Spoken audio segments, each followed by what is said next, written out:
You are not where you want to be because you are so dead set on being perfect. You are not where you want to be because you're procrastinating, and you're procrastinating out of fear.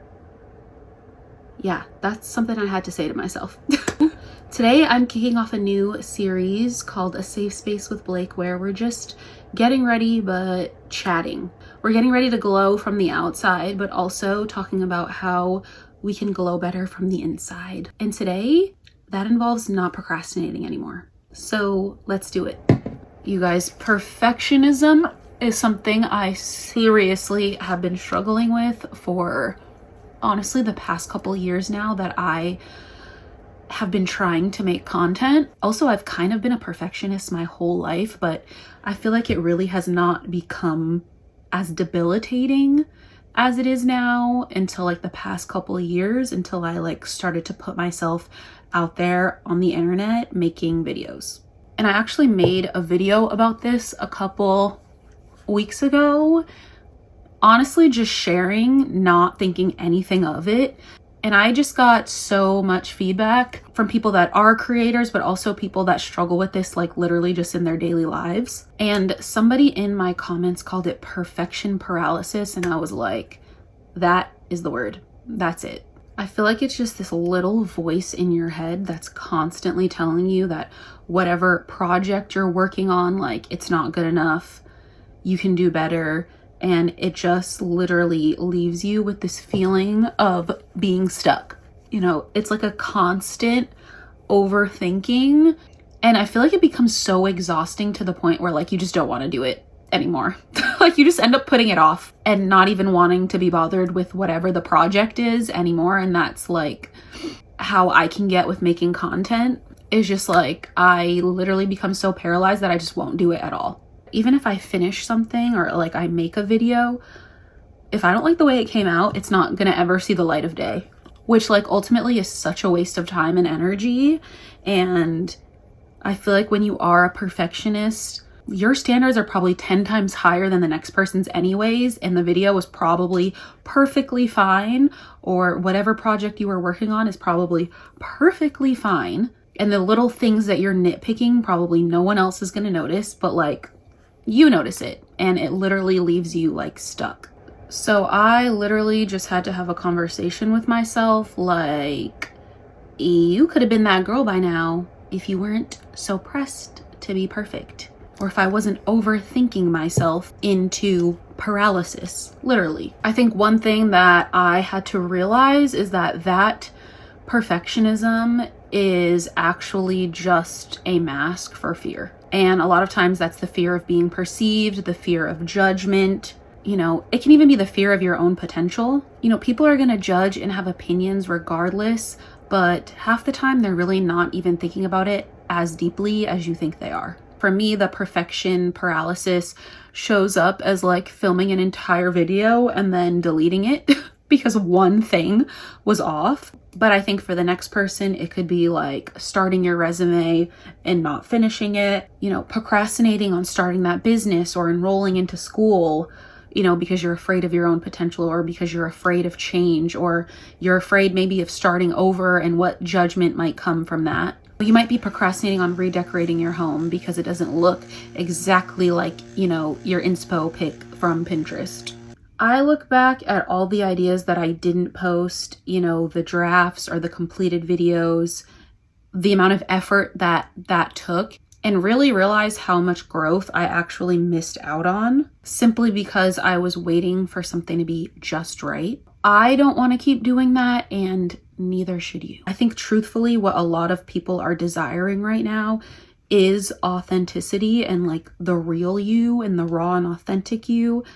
Especially with AI and all of this stuff popping up and everything so curated online, I think people are really seeking like genuine human connection, and that includes being imperfect. I think for me, I watch a video and I'm like, oh my God, my eyelash was crooked, or my eyeliner was off, or like one side of my head is curled one direction and the other side is curled another direction. And there is something that I could have shared or said in that video that could have been valuable to somebody, and I missed out on that opportunity, and somebody else missed out on that opportunity or that valuable piece of information over me overthinking something that probably was not noticeable to begin with. I think so many of us have God-given talents, whether it's creating content, whether it's cooking. I think those of us that procrastinate due to this like perfectionistic mindset are literally just sitting on wasted greatness. One thing that I've learned is you have to be willing to start messy instead of not starting because you want everything to be like perfect and aligned and, you know, up to your impossible standards. If God gave you a talent or an expertise in something, then you just have to start and you're ready. You're already ready, even when you think that you're not. I realize like that's obviously a lot easier said than done, but you literally just have to do it scared. Living up to your full potential is never going to feel comfortable. But if it's something that you really, really want, and at the end of the day, if you don't pursue it, if you don't take that leap, if it's something that you will literally regret for the rest of your life, then what is scarier? Like the idea of getting started and just doing it scared, or doing it uncomfortable, or not doing it at all, not even having tried. Set break.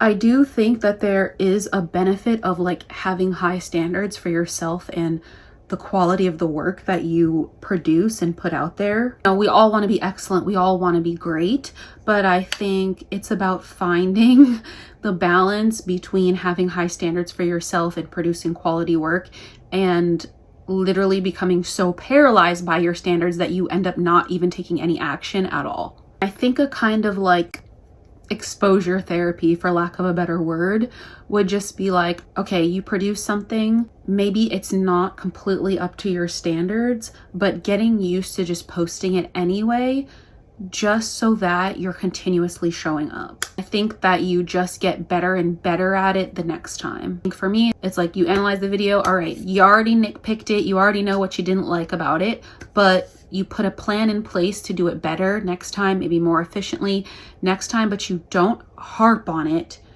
You don't harp on what you could have done better to the point where you're putting yourself down, because that's what ends up paralyzing you from taking action again in the future. You know, if your standards have become a prison, you gotta loosen the grip a little bit. Loosen the grip, because I promise if you take your standards down probably like 2 notches, they'll still be higher than the average person. So there's like 5 things that I've been starting to implement to kind of unparalyze myself.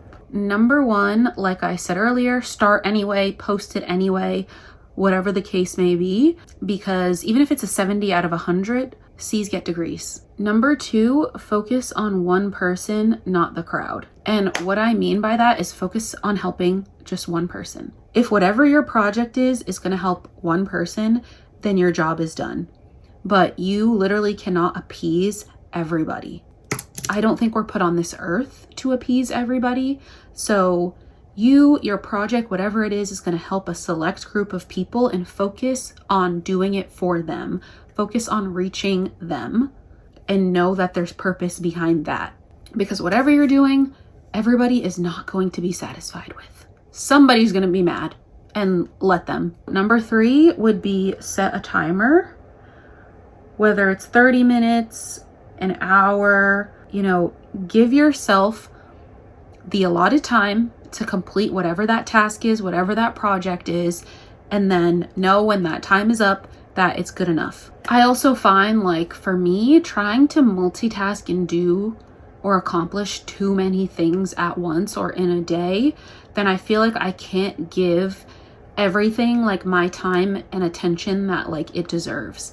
So if I know I want to film content, like that's my big project moment for the day, so that it can have like my undivided attention, if that makes sense.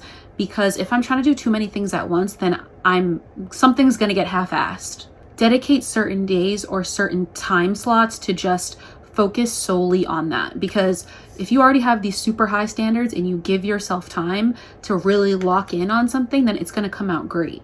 But I think for me, a lot of times, even with my content, like if I feel like I'm rushing when I'm filming, that's a lot of the times where I don't like when it comes out. If I can really like take my time and be diligent, you know, then that increases the likelihood that I'll be happy with how it turns out. But I think sometimes when you're a perfectionist or you have really high standards for yourself or you're an overachiever, then you try to do way too much at once. And that's something that I've really had to learn. You know, obviously I have a 9-to-5 job, so that's going to come first over anything. But then when it comes to my spare time, like there are certain days my goal is just to make it to the gym. And then on the days that I don't go to the gym, then my goal is to like lock in and film content. I really had to learn to stop trying to do too much at once simply because I have these ridiculous high standards for myself. The fourth thing I would say is to focus on being consistent instead of being perfect. Like the goal should be to show up every day or work on a little bit of that project each and every day, as opposed to trying to show up perfect every single time. I think that's ultimately, like for me, what leads to burnout. And I think lastly, you can't overthink or overplan your way into confidence. I think that confidence comes by doing. And when you show up consistently every day and you do something and you do something and you do something, you get better at it. For me, I do like to be prepared now. Proper preparation prevents poor performance. However, sometimes we can over prepare to the point where we're making excuses, and that's where it becomes like the fear of even getting started. And so I think finding the balance of like being prepared, but also you cannot over prepare or overthink your way into confidence. Like you get better at something by doing it. It's like athletes, they practice every single day until they become professionals. So I think the more you show up scared, the more you show up fearful, the more you just push yourself to get started. And then all of a sudden you're doing it, and then that's where your confidence starts to grow. Period. I feel like those are like the 5 most top of mind things that are helping me push through.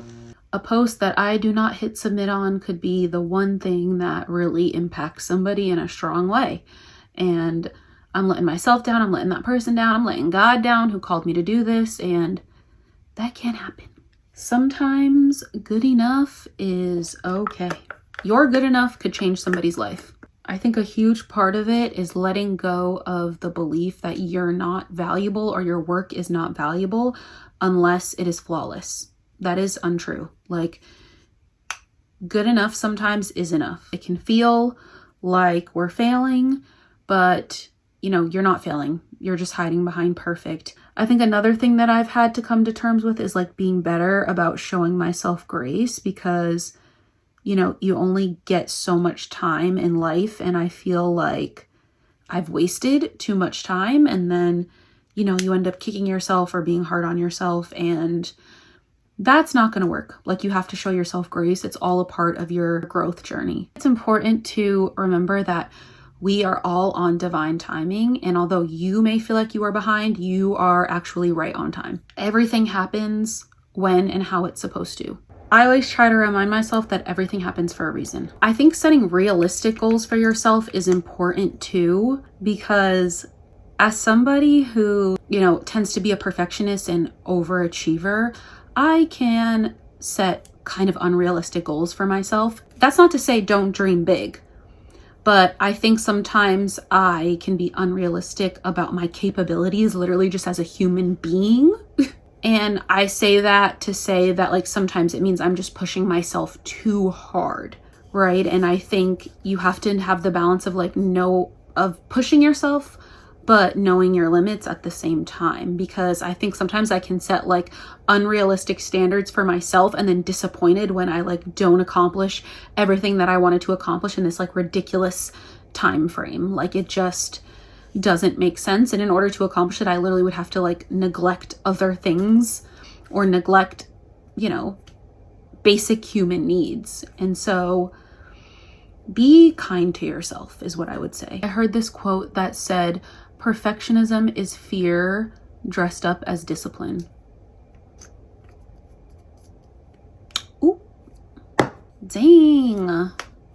Not I was scared.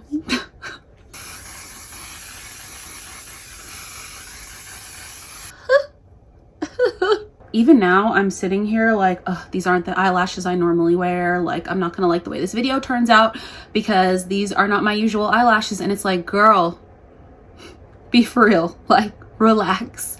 It's gonna be okay.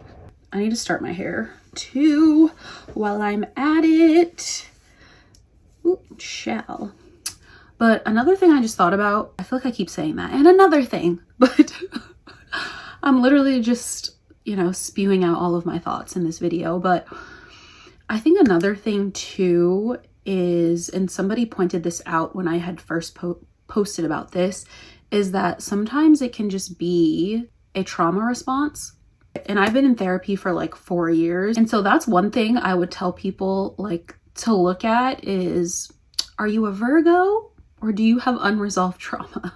You know, like, are you a perfectionist or is this something that's like a little bit more deep rooted? Are you really an overachiever just because, you know, you're a really goal oriented person, or like, is achieving the only way you feel valuable? I literally could probably make a whole separate video on therapy, honestly, and how I feel like it's benefited my life. So let me know if that's something you guys would be interested in hearing about, or if you're in therapy yourself and like how that's gone for you, or like past experiences you've had, because I know, you know, I definitely have friends where they've wanted to like start therapy and better themselves, but they have struggled because one, it's scary. Like, hearing somebody tell you about yourself and things that you've buried or things that like you don't want to hear about yourself is really hard work.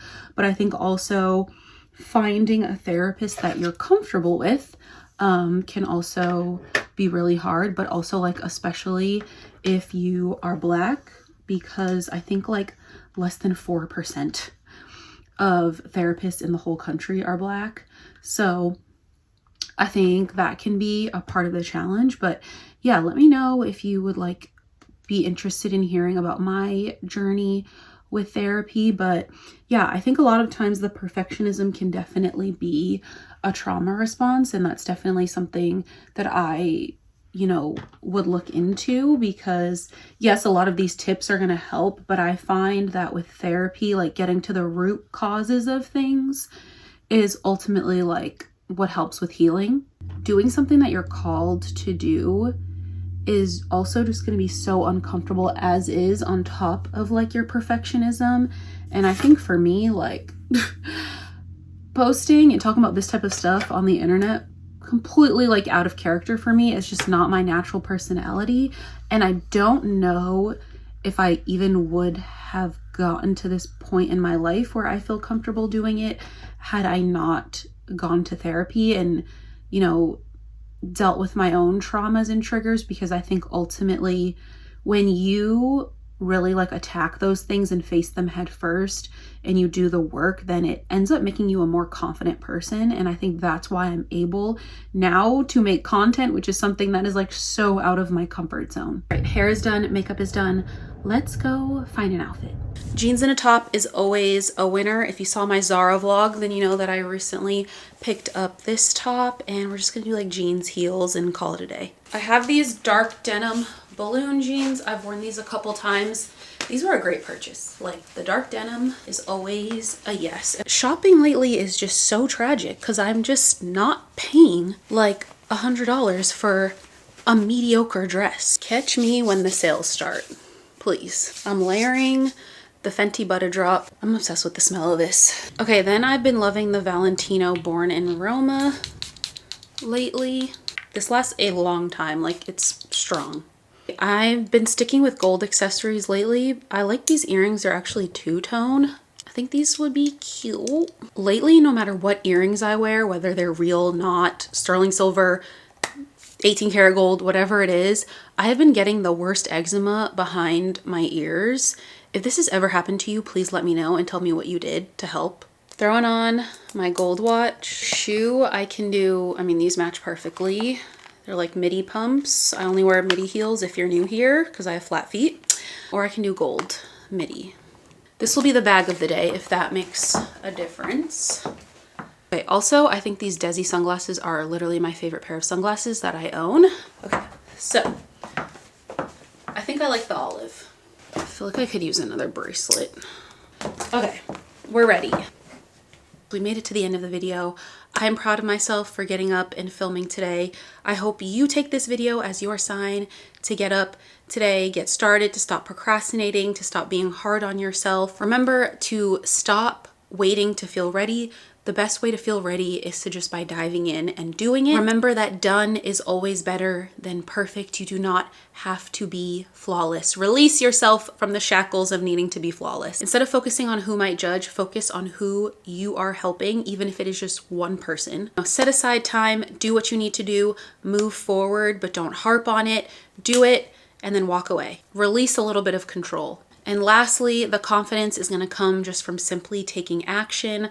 I started making videos like 3 years ago, on and off. I haven't been consistent for this very reason, the things we're talking about in this video, but I am still 10 times more confident than when I first started, literally just from doing it. So please don't forget to comment, like, subscribe. Let me know what you think about this video. Let me know like how you've been struggling with perfectionism, and I'll see you next time.